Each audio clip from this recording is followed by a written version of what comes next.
One of the sentiments that I've seen echoed over the course of the last couple days, and it is a valid sentiment, is that the Giants have gotten off to this hot start without really getting a lot of offensive contributions from, quite frankly, a lot of their lineup. Jung-Hoo Lee has obviously hit very well.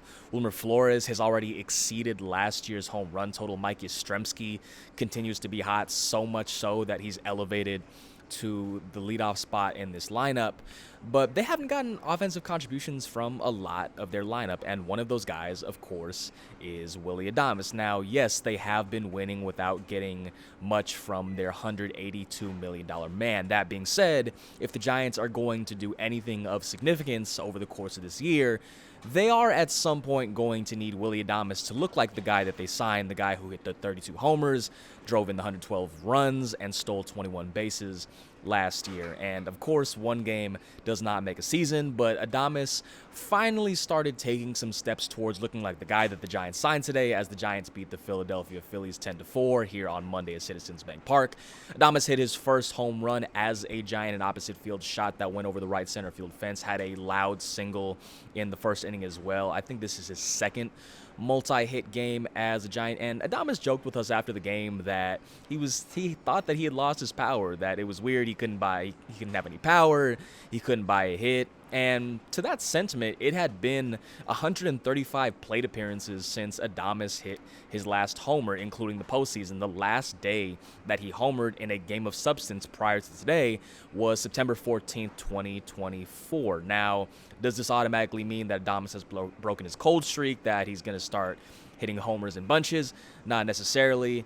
But that being said, again, as I mentioned, it is a step in the right direction for Adames. And it was also a step in the right direction for Tyler Fitzgerald, who was pretty open with us about some of the stuff that he was navigating. When he had that lower back issue, it ended up causing him to have some bad habits swinging the bat. His swing ended up getting pretty long as a result of it. It hadn't been until recent days where Fitzgerald was able to shorten that swing. Fitzgerald told us how he started working with Barry Bonds, doing some high tee stuff, trying to get his swing a little more downwards. And we saw some signs in New York of Fitzgerald being able to put together better at bats. He had a 2-hit game during the first game of the series, drew a walk in the second game, didn't play the third, and then today hits the 3-run homer off Taijuan Walker.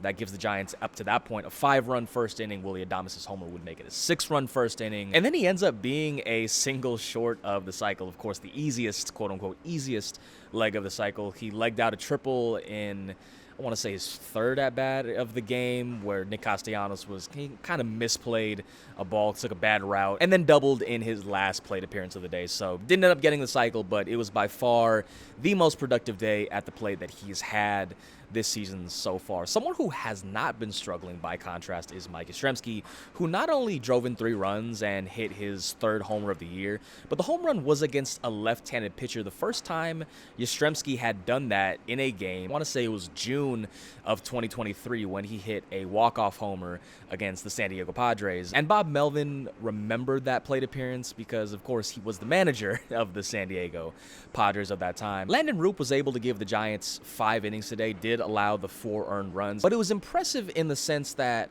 Rout allowed 3 earned runs in the first inning, and as Melvin told us after the game, was actually 1 batter away from Melvin having to pull the plug on his outing entirely. And after finishing the first inning, Rout was able to give the Giants 4 more innings after that, pitched a clean second and third, ran into a little bit of trouble in the 4th inning when he had runners on second and third with no outs, but was able to retire 3 straight batters after that. The last batter was Trey Turner, got him to ground out on 1 pitch that was hit right back to him, and when he flipped that ball to first base and officially ended the inning, kind of slammed his hand into his glove a couple times, displayed some emotion. Did allow a solo homer to Nick Castellanos in the top of the 5th inning, his only blip in innings 2 through 5. One of the common threads for Rout so far this season has been him having that 1 inning that not necessarily derails his outing, but doesn't make his outing look as good as it potentially could be. Houston, of course, he was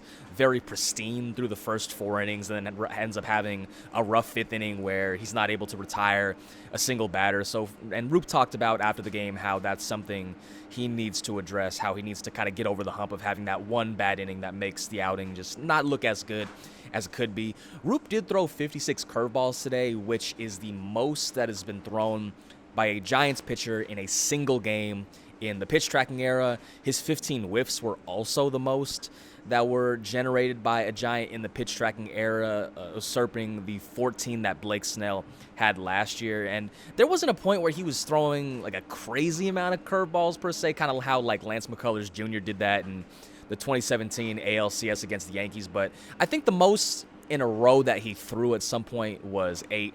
And he told us after the game that the game plan was to throw a lot of curveballs and a lot of off-speed stuff. But as the game went along and he saw some of the swings that the Phillies had against the curveball, he decided to just keep spamming that pitch, so to say, and ended up throwing 56, something that in the pitch tracking era has only been done 8 other times, and unsurprisingly, I think 4 of those times were done by Rich Hill, someone who's known to throw a couple curveballs. And it's especially interesting, too, because of the way the curveball usage in baseball has maybe not rapidly necessarily, but has declined a lot over the last couple of years. I can't remember the exact numbers, but just if you look year by year, the amount of pitchers who are using the curveballs and the frequency with which they're using the curveball has really dipped over the last couple of years. So between Roop and Verlander, the Giants have a couple guys who are kind of, in a sense, keeping the curveball alive.